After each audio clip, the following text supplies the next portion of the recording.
39절과 40절 말씀. 네, 우리 한 목소리로 읽겠습니다. 시작. 그런즉 내 형제들아, 예언하기를 사모하며 방언 말하기를 금하지 말라. 모든 것을 품위 있게 하고 질서 있게 하라. 아멘. 우리 한번 기도합니다. 살아계신 아버지께서 오늘도 저희들의 생명 말씀 앞에 불러주시고 그저 그런 하루로 지나갈 것이 아니라 내 안에 살아계신 예수 그리스도 증거하며 나타내는 삶으로 성도로 살아갈 수 있도록 예배의 자리에 인도하여 주시니 감사합니다. 부르셨사오니 우리 안에 가장 큰 능력, 가장 큰 소망, 우리 주 예수 그리스도를 다시 한번 붙들고 일어나 오늘 하루를 나아갈 수 있도록 주님 역사하여 주시옵소서. 감사드리오며 예수님 이름으로 기도하옵나이다. 아멘. 네, 12장부터 오늘 14장까지 고린도 교회의 그 은사에 대하여서 말씀을 나누고 있습니다. 은사는 소중한 것입니다. 하나님께서 그의 자녀들에게 부어주시는 선물이니 은혜가 아닐 수가 없고, 이 은사는 반드시 그러므로 주신 하나님 아버지 기쁨이 되고 우리들에게는 영광이 되는 것입니다. 은사가 없는 사람은 없다고 했습니다. 하나님께서는 공평하심으로 모든 사람들에게 필요한 은사를 부어주십니다. 왜 교회가 건강하지 못할까요? 균형이 맞지 않을까요? 은사가 있는 사람들이 나타나는 반면에 은사가 있는 사람들이 침묵한다면 균형은 나타나지 않을 것입니다. 그러므로 모든 사람들이 각양 맡은 바 은사를 다하여서 주신 하나님의 기쁨을 위하여서 충성한다면 교회는 자동적으로 건강하고 성도의 삶은 신앙 안에서 더욱 윤택하게 될 것입니다. 그러므로 내가 교회 안에서 역할, 내가 성도로서의 세상을 감당하는 역할 가운데 내가 여전히 감춰진 존재가 되었거나, 말씀드렸습니다만 이건 겸손하고는 다른 문제예요. 쓰임받는다는 것은 종에게는 영광이죠. 그래서 나의 역할이 분명히 있는 것에 대하여서 기도하고 그것이 나타나도록 쓰임받을 수 있도록 사용하여 주옵소서. 불쾌하실 수 있겠지만은 우리 교회 가장 연로하신 90이 넘으신 아름다운 여인이 제일 앞자리에 항상 지키고 있습니다. 이보다 더 큰 은사가 있을까요? 저는 그렇게 생각을 해요. 그저 저는 존재하는 것에 그렇게 큰 의미를 두지 않습니다. 존재하는 것보다는 그 존재하는 현장에서 하나님께서 맡기신 사역을 다하는 것이 우리 성도의 사명이라 이렇게 보고 있습니다. 그것이 아름다움이죠. 그것이 막대기가 됐든 그것이 지팡이가 됐든, 그런데 때로는 존재하는 것만으로도 아름답게 빛나는 그러한 은사가 있는 것 같아요. 사랑하는 성도 여러분, 맡기신 사명의 자리에 반드시 있으시고 그 자리에서 맡기신 은사를 나타내심으로 말미암아 주신 하나님의 기쁨이 되는 오늘 귀한 하루가 되시기를 주님의 이름으로 축원합니다. 성도의 삶은 내 것이라 말하면서부터 우리는 도적질이 시작이 되고 성도의 삶과 간증은 소설이 되기 시작합니다.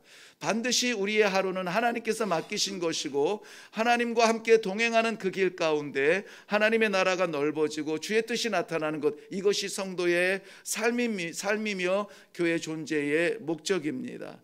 이 고린도 교회가 은사 문제로 이렇게 골치 아프게 된 것도 바로 그런 쪽에서, 그러한 의미에서 곪고 있는 것 같아요. 은사를 제대로 활용하지 못하고 주신 하나님을 바라보지 못하며 주신 은사에 집중할 때에 결국은 사람을 보게 됩니다. 은사의 기적을 보게 되죠. 아마도 고린도 교회에서 가장 주목받고 있었던 은사는 방언과 예언이었던 것 같아요. 방언하는 사람들과 예언하는 사람들, 말씀드린 것처럼 다양한 은사가 있는데 방언하는 사람들과 예언하는 사람들의 은사가 돋보이면서 그런 은사를 받지 못한 사람들에 대한 편견을 가지고 있었던 것 같습니다. 이 편견은 다름이 아니라 틀림이라고 지적한 것이죠. 하나님 믿었으면은 이 정도는 해야 되는 것이 아닌가 하고 이 은사를 사용할 때에 사람들이 드러나며 자신들의 어떤 그 세계가 인정받기를 원하는 그러한 좀 독특한 구별된 은사가 방언과 예언이었다, 이렇게 보고 있습니다. 거기에 대하여서 사도 바울을 통하여서 경고하시면서 가르쳐 주시는 말씀이 오늘 14장에 있는 말씀이에요. 그러니까 14장에서는 크게 보면은 이 은사에 대해서는 방언과 예언에 대해서 가르쳐 주시고 있고요. 그리고 여인들의 공예배에서의 침묵에 대하여서 또 말씀하고 있습니다. 오늘은 시간을 다 나눌 수가 없어서 우선 집중하여서 나눌 것이 은사에 대해서 지금 3일 동안 하고 있는데요, 은사에 대해서 좀 집중하고 싶습니다. 방언은 두 가지가 있습니다. 하나는 그 방언의 대체적인 목적은 하나님을 향하여죠. 그런데 하나님께서 초대교회의 오순절 성령의 역사로 말미암아 제자들에게 복음을 증거하게 하실 때에 공교롭게 그때는 유월절, 오순절 이 잔치로 말미암아 흩어져 있던 디아스포라 유대인들 혹은 개종한 이방인들이 예루살렘에 모여 있습니다. 다양한 지역에서 왔고 또 이 이주민뿐만이 아니라 거기서 태어난 2세들도 이러한 그 전통을 따르기 위하여서 온 사람들이 많이 있을 것입니다.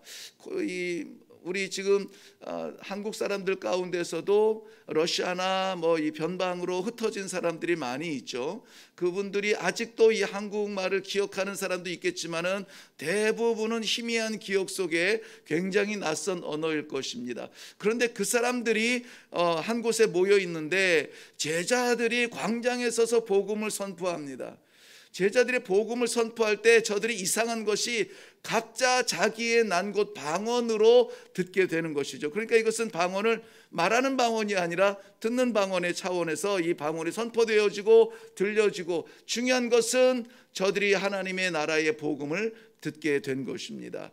자, 이러한 경우 복음을 증거하는 것 외에는 방언은 하나님을 향한 방언이에요. 하나님과의 영적 은밀한 대화들을 담고 있는 것이 우리 방언인데요, 특별히 기도 가운데 나타나는 것은 더욱 그렇습니다. 그래서 우리 성경에서도 우리 14장을 내용을 보면은 알겠지만은 이 성경에서도 공예배에서의 방언은 반드시 통역하는 자를 대동하도록 하게 되어 있어요. 왜냐하면 방언에 대한 이해가 없는 사람들, 연약한 믿음의 사람들은 도대체 이게 무슨 말인지 몰라서 아멘 해야 될 때 아멘 하지 못하는 겁니다. 그 뜻대로 이루어지다 간절한 마음으로 마음을 합해야 될 때 그것을 어리둥절하여서 알지 못할 때, 이런 것은 방언의 유익이 되지 못해요. 믿음의 공동체의 유익은 모두 다가 각자의 현장에서 같이 자라나는 것입니다. 에베소서에서도 교회 공동체를 서로 지어져가는 건물이라 그랬습니다. 한 사람 우뚝 솟는다고 해가지고 자랑스러운 건물이 될 수가 없거든요. 그래서 공예배의 이런 공개적인 예배에서의 방언은 반드시 통역을 통하여서 할 수 있도록, 통변의 은사가 없는 사람이 있을 경우에는 방언하는 사람이 통변의 은사까지 구해라. 그래서 이 방언으로 하나님 앞에 하나님의 뜻을 구하고 하나님 앞에 올려드리는 이 은밀한 영적인 대화가 무엇인지 그것을 나누어서 성도들에게 은혜가 되고 유익이 되도록 하라라고 하는 것이 성경의 방언에 대한 가르침이에요. 중요한 이 방언의 방향성은 첫째는 하나님께 향하는 것이죠. 하나님과의 대화, 이런 방언하시는 분들은 대체로 이렇게 고백하는 것을 많이 들을 수가 있을 것입니다. 그저 몇 분 지난 것 같은데 벌써 몇 시간이 되었고, 그러한 그 영적 세계에서 하나님 앞에 전적으로 쏟아지고 내가 이 문장을 만들어낼 필요도 없고 내가 무엇을 고민하는지 내가 인격적으로 그것을 찾아낼 필요도 없고, 하나님과의 영적인 만남 속에서는, 영적인 교통 속에서는 우리의 계산과 판단의 그를 초월하여서, 그 세계를 초월하여서 하나님과의 나누는 그러한 대화라고 생각하는 것입니다. 그러니까 이거는 굉장히 소중한 것입니다. 완전한 것이라고 하는 것을 어제 우리는 해석을 했습니다마는 예수 그리스도의 재림이라고 했는데, 또 다른 학자는 성경 말씀을 완전한 것이라고 해석하는 성경학자도 있습니다. 그래서 이 당시만 해도 이거 성경 66권이 정경화되지 않았기 때문에 하나님의 뜻이 무엇인지 바른 것이 무엇인지 여전히 혼란스러울 때에 그때의 방언이나 예언이나 이런 것들이 쓰임받았지, 이제 완전한 성경이 왔는데 더 부연 설명할 것이 뭐 있느냐. 이 안에 하나님의 사랑이 있고 이 안에 하나님의 구원이 있고 이 안에 하나님의 심판이 있고 다 담겨져 있다. 말씀대로만 가면 된다. 완전하다. 흠과 점과 획이 흠이 없다. 이래서 성경 말씀을 고린도전서 13장에서 나오는 완전한 것이라고 해석하는 분들도 있습니다. 그런 분들에게는 지금 이 시대의 방언이나 예언이나 이런 것들은 불필요한 것들입니다. 불필요한 것들이라고 해서 그렇다 할지라도 우리가 이것을 무시해서는 안 됩니다. 왜냐하면 하나님께서는 모든 것이 능력이십니다. 천지를 지으신 하나님께서 못하실 것이 없죠. 안 하실 것이 없습니다. 세계가 하나님의 것이고 시간이 하나님의 것이기 때문에 초월하여서 필요할 때에 하실 수가 있는 것입니다. 그런데 주의해서 해야죠. 주의해서 해야 됩니다. 이러한 것이 은사가 말씀보다 앞서가지 아니하도록, 은사가 하나님보다 앞서가지 아니하도록 겸손한 마음으로 주의해서 해야 됩니다. 그러한 의미에서의 이 방언은 그 당시나 지금이나 변함이 없이 하나님께서 부어주시는 선물이라면은 우리가 기도하는 데 쓰임 받을 것입니다. 그 반면에 예언은 또 다르죠. 예언은 하나님께 하는, 하나님을 향하는 예언은 없습니다. 예언은 전적으로 사람을 향합니다. 교회를 향하고 세상을 향합니다. 예언은 하나님의 뜻을 전달합니다. 하나님의 계획을 알게 하십니다. 그러므로 예언하는 자들은 더욱더 신중해야 됩니다. 하나님 앞에 저지르는 잘못은 하나님께서 덮으시면 돼요. 근데 사람 앞에 선포한 것은 사람이 오해하면은 돌이키기가 어렵습니다. 멀리 가면 돌아오기가 어려워요. 한번 잘못 이해한 것들을 고치기가 어렵습니다. 우리 자신도 너무나 잘 압니다. 우리도 잘 바뀌지 않습니다. 그리고 우리가 이해하고 맞아 라고 인정한 것에 대하여서 그것이 설령 오해였네 라고 하면서 진리 안으로 돌아서는 과정이 굉장히 오래 걸립니다. 잘 바뀌지 않아요. 우리가 처음에 인식된 것에서 변하는 것이. 그렇기 때문에 예언은 신중하고 또 신중해야 됩니다. 사도 바울도 오늘 본문에서 보면은 자신도 이 방언을 많이 했지만은 이 방언에 대하여서 겸손하여서 자제하려고 하는데요. 오늘 1절 말씀에 보면 14장 1절에 보면은 사랑을 추구하며 신령한 것들을 사모하되 특별히 예언을 하려고 하라. 이 예언에 대하여서는 오히려 권면하고 있습니다. 왜 그렇습니까? 예언은 하나님께 하는 것이 아니라 사람에게 하는 것이라고 했습니다. 세상에게, 교회에게 하는 것입니다. 그러므로 이 예언은 하나님의 말씀을 선포하는 것이에요. 이 당시는 하나님의 말씀이 선포되어져야 되고 이 당시에는 하나님의 말씀이 증거되어져야 되는 초대교회의 그 중요한 시기가 있었습니다. 그러므로 가는 곳마다 내 뜻이 아니라 하나님의 뜻이 선포될 수 있도록 예언하라 하는 것입니다. 이 예언이라고 하는 것이 우리가 이해하는 것보다는 조금 더 폭넓은 개념인데요. 여기에는 하나님의 뜻이 담겨야 됩니다. 하나님의 말씀이 담겨야 되고 내 판단과 내 계산이 담겨져 있지 않도록 우리는 더욱 기도하고 더욱 겸손하게 예언의 말씀을 담아야 됩니다. 사랑하는 성도 여러분, 주목받는 것이 방언과 예언이라고 했지만은 다양한 은사들이 고린도 교회 안에서는 행해지고 있었습니다. 우리 안에서도 이러한 은사들이 이제는 필요 없다라고 말할 수가 없습니다. 말세가 될수록 하나님께서 주신 이러한 은사들은 더욱 필요할 때입니다. 왜 그렇습니까? 볼 것 많고 갈 것 많고 할 것 많은 이때에 하나님과의 영적인 긴밀한 시간들을 많이 빼앗기고 있어요. 우리가 시간을 정하고 장소를 정하고 하나님과의 이 영적 교제 가운데 들어갈 수 있도록 영적인 이 방언 우리가 사모해야 될 거라고 생각이 되어집니다. 하나님 앞에 나아가는 이 기도의 자리가 더욱더 그리워져야만 됩니다. 이 방언이 꼭 이 텅이라고 하는 디퍼런 텅이라고 하는 이 말이 혀가 꼬이고 이상한 말을 한다고 해서 방언이 아니라 세상에서 감당할 수 없는 우리의 연약함을, 세상을 감당할 수 없는 연약함을 가지고 하나님 어떻게 하면 좋습니까? 내가 이대로 살아도 되겠습니까? 하나님 나에게 길을 보여주옵소서. 하나님의 뜻을 보여주옵소서. 하나님과 영적인 교제를 떠난다면 성도는 결코 건강할 수가 없어요. 그러므로 하루를 살지라도 영적으로 맑게 살기 위하여서는 이 방언을 통한 하나님과의 영적 교제가 꾸준하게 일어나야 됩니다. 어떻게 시간이 지났는지도 모르게 지나가는 시간을 체험해 봐야 됩니다. 똑딱거리는 세상 시간 속에서 10분 됐다 20분 됐다 계산하지 아니하고 그저 기독교에서 사용할 수 있는 용어인지는 잘 모르겠습니다만 영적인 무아지경 속에서 하나님과의 교제의 경험과 체험이 있어야 우리의 믿음이 건강해지는 것 우리 다 알지 않습니까? 우리가 어떻게 참석하는 한 시간의 예배로 우리의 신앙이 성장합니까? 하나님과의 깊은 교제의 자리에서 의식적인 언어가 아니라 그저 어린아이의 웅얼거림 같을지라도 하나님 앞에 우리 영혼이 방언하는 그러한 축복이 있기를 바랍니다. 예언해야 됩니다. 더욱 사모하십시오. 내가 하고 싶은 말이 아니라 할 말이 아니라 해야 할 말, 하나님께서 내 입에 담으신 말, 내 가슴에 새기신 말, 이것을 증거하며 살아가게 해달라고, 이 하루를 축복해달라고 진정한 축복의 은사를 사모해야 될 줄로 믿습니다.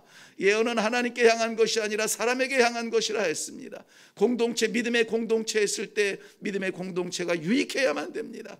믿지 아니하는 사람들에게 예언했을 때에 저들에게 구원의 기회가 되어야 됩니다. 이것이 방언이요 이것이 예언이에요. 그런데 오늘 이 방언과 예언, 이 각양의 은사를 하되 오늘 본문 말씀 마지막 40절에는 이 모든 것을 품위 있게 하고 질서 있게 하라 그랬습니다. 품위 있게 하고 질서 있게 하라. 무슨 뜻일까요? 예언하고 방언할 때 품위 있게 하라, 이 점잖게 양복 입고 가운 입고 그렇게 하라, 그런 것은 아니고요. 알맞게 하라, 적당하게 하라. 그 NIV 영어 성경에 보니까는 이것을 피팅이라고 했어요. 피팅. 우리 옷 사러 가면은 입어보려고 할 때 어디로 갑니까? 피팅 룸이 있죠. 그때 말할 때 그 피팅이에요. 그 피팅이라는 말이 오늘 품위 있게라는 말이에요. 적당하게 맞아야죠. 맞아야 됩니다. 몸은 그냥 이렇게 안 맞는데 큰 옷을 거치고 나와서 이거 좋으니까 나 이거 살래, 이건 핏이 잘 안 맞는 거예요. 그 사이즈에, 내 몸 사이즈에 그 적당한 옷의 사이즈를 딱 입었을 때에 그것이 핏이라고 말하는, 핏웰이라고 말을 하는 거예요. 잘 맞는다, 적당하다라는 것입니다. 과하지 아니하도록, 드러내지 아니하도록, 믿음이 연약한 자를 바라보면서 그들이 시험 들지 아니하도록 우리가 해야 될 것과 하지 말아야 될 것을 적당하게 알맞게 때에 맞게 하라. 이것이 오늘 품위 있게 하라는 것입니다.